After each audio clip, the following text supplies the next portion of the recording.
አሰላሙ አለይኩም ወራህመቱላሂ ወበረካቱ። ሰላም ጤና ይስጥልን ውድና ተከብራችሁ ቻናሌ ቤተሰቦች እንዴት ናችሁ?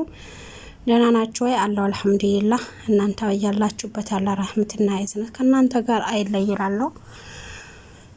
ስራ አፍ እንዴት ይዟችኋል? ለሰው ሀገር ኑሮ እንዴት ይዟችኋል? አላህ ለሀገራችሁ ያሰባችሁትን ያለማችሁትን ሁሉ አሳክቶላችሁ ለሀገራችሁ ያብቃን ያ ረቢ ኢንሻአላህ። ቻናሌን ሰብስክራይብ፣ ሼር፣ ኮሜንት ያደርጋችሁ ከኔ ጋር አብራችሁ ቆዩ፣ አበረታቱኝ። በያላችሁበት አላህ ይጠብቃችሁ። ዛሬ እንግዲህ ተመልሼ መጥቻለሁ። ተመልሼ ስመጣ እንግዲህ በነ ሩታ ጀማዓ መጥቻለሁ። አላኩልሃል ሩታ ያኒ ሁለተኛ ልጅ አርግዣለሁ ብላ መታለች። ነገር ግን ሁለተኛ ልጅ በማርገዟ ብዙ ሰው ያኒ ቤተሰቦቹ የአብርሃም ቤተሰብ ተቀይሟታል ማለት ነው። እንግዲህ ቡዜ በጣም የተንገበገበች ነው።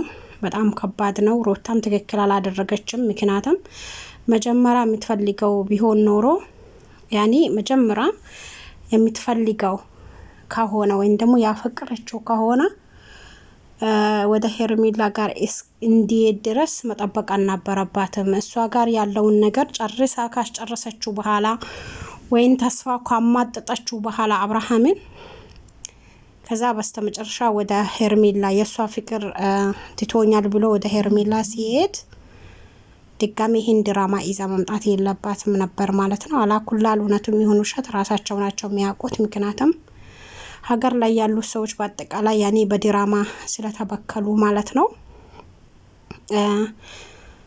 እዚህ በእንትን በህቤት ወይም ደግሞ በአረብ ሀገር ሰው ወይም በተመልካቾቻቸው በጣም እንደተደበሩ ነው እኔ የሚሰማኝ ማለት ነው። እውነቱም ይሁን ውሸት እነሱ ናቸው የሚያውቁት። እኛ የምናውቀው ነገር የለም። አላኩልሃል ይህንን ያክል መሄድ የለባትም። ምክንያቱም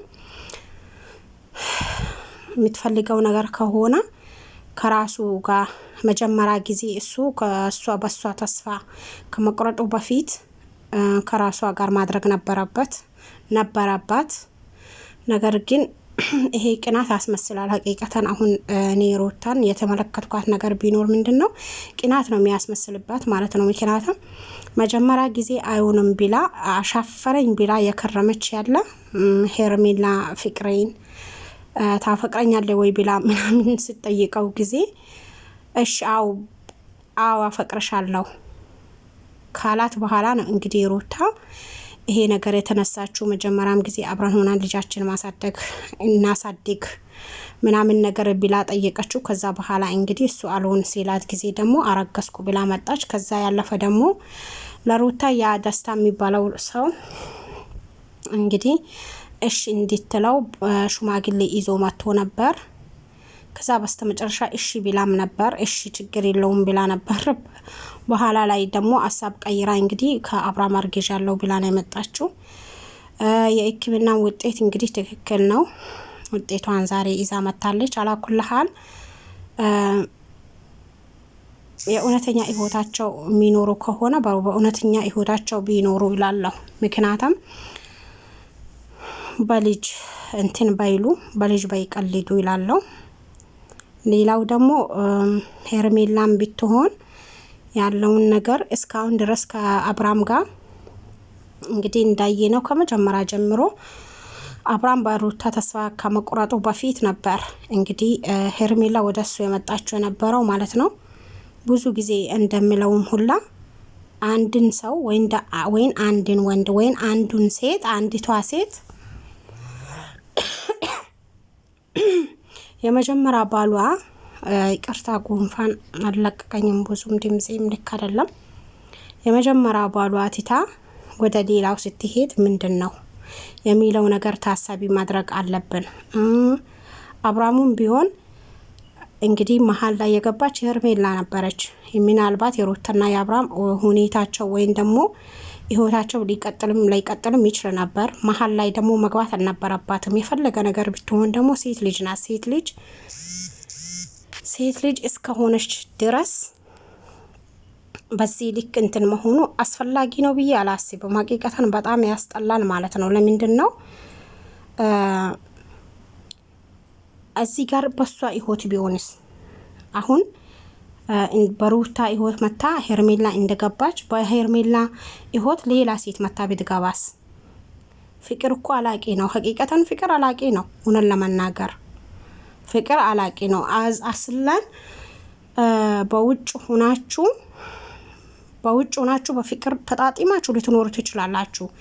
ግን ትዳር ላይ ስትገቡ እውነተኛ ህይወቴ ነው ብላችሁ ስትይዙት ሀቂቀተን በብዙ ነገሮች አንቺም የሱን ባህሪ በደንብ የሚታቅበት ትዳር ውስጥ ነው፣ እሱም ያንቺን ባህሪ በደንብ የሚያቅበት ትዳር ውስጥ ነው ማለት ነው። ስለዚህ በዛ ሰዓት ጥሎሽ እንደሚሄድ ወይም ደግሞ ሌላ ሴት ጋር እንደማይሄድ በምን እርግጠኛ ነሽ ሄርሜላ ማለት ነው? ብዙዎቻችን ይሄ ነገር በነገራችን ላይ ሚዲያ ላይ የምንመለከተው ሰዎች በአጠቃላይ ማለት ነው ሀቂቀተን ለራሳችን ራሱ ትምህርት የሚሆን ነገር ነው። ገባችሁ? አንድ ወንድ አንድ ሴት ጋር ሲመጣ አግብቶ ሊሆን ይችላል። በፍቅር ከሆነ አዲ ችግር የለውም። በፍቅር ብዙ ልትግባቡበት የሚችሉበት ነገር ይኖራል። ምክንያቱም የለም ማለት አይደለም። ትዳር ፈቶ ደግሞ ሲመጣ ለምንድን ነው ፈቶ የመጣው? ያቺስ የኔ እህቴ ብትሆንስ? እኔስ ቢሆን ያቺን ትቷ ሲመጣ እኔ ጋር ሲመጣ ራሴ ቢሆንስ? ሌላ የራሴ እህት ብትሆንስ የሚለው ነገር ታሳቢ ማድረግ አለብን። ይሄ ነገር ለኛ በጣም ትምህርት ሊሆነን ይገባል። ምክንያቱም ብዙ ጊዜ ሚዲያ ላይ የሚወጡት ነገር ብዙ ነገሮችን ኮርስ እንወስድበታለን ብዬ አምናለሁ። ድራማም ይሁን እውነተኛም ነገር ይሁን ውሸቱም ነገር ይሁን ማለት ነውና ድራማ ማለቴ ለህይወታችን የሚጠቅመን ነገር እናነሳለን ብዬ አምናለሁ። እኔ በራሴ ያነሳውበትም ነገር ስላለ ነው። ገባችሁ አይደለ? ትዳር ማለት ደግሞ አንደኛ እቃቃ ጫወታ አይደለም። ትዳር ውስጥ ላይ ሆናችሁ ደግሞ ልጆች ሲመጡ ወላሂ እናቶቻችን አባቶቻችን ለልጆቻቸው ብሎ ትዳራቸው እንደው ሳይቃና ቢቀራ ራሱ ለልጆቻቸው ብሎ ይኖር የለ። አንድ እናት እንግዲህ ባሏ ጠጥቶ መጥቶ እሷን ሲቀጠቅጣት እንደፈለገ ሰክሮ መጥቶ እንደፈለገ ሲቀጠቅጣት ለልጄ ብላ የምትኖርበት ታይም ነበር ድሮ ማለት ነው። አሁን አይደለም። እናቶቻችን ሀቂቀተን አያቶቻችን እንደዛ ሆኖ አይኖሩም ነበር። አሁን ግን ሁሉ ነገር በእጅ ሁሉ ነገር በደጅ ሆኖ ማውደለደል ሀቂቀተን በጣም ያስጠላል። እውነቴ ነው የምላችሁ። አሁን እኔ አላቅም ይሄ ሚዲያ ከመጣ በኋላ ብዙ ነገሮችን ያየን ነው።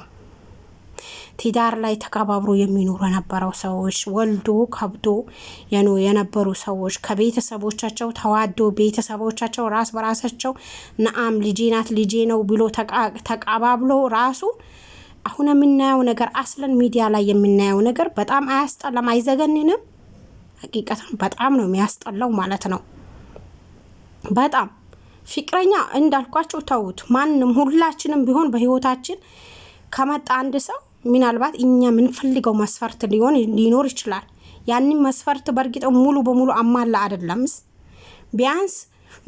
ቢያንስ ኑሱን በቃ የኑሱን እንኳን ማግኘት አለብን። የመፈለግነውን መስፈርታችንን ማለት ነው።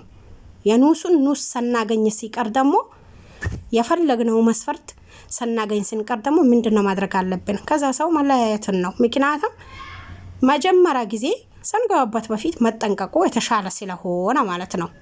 ትዳር ላይ ደግሞ ውስጥ ገብታችሁ በዚህ ልክ አውዙ ቢላ በጣም ያስጠላል። ሀቂቀተን አላቀም ብቻ አሁን እንግዲህ ሩታ ያኔ ሰውን ሁላ አነጋጋሪ አድርጋለች ማለት ነውና መሀላቸው ላይ እንግዲህ የአብርሃም ወንድም አፉን ይዞ እንግዲህ በሴት መሀል አታዋርደን ይበሉ ወንዶች ማለት ነው። ሀቂቀተን እና አፉን ይዞ የተመለከታቸው ነው ማለት ነው። ከዚህም በፊት እንደዚህ ሲሰዳደቡ ምናምን ነገር ግራ ገብቶት ነው አፉን ይዞ የሚያይ የነበረው ማለት ነው። አሁንም ደግሞ እንግዲህ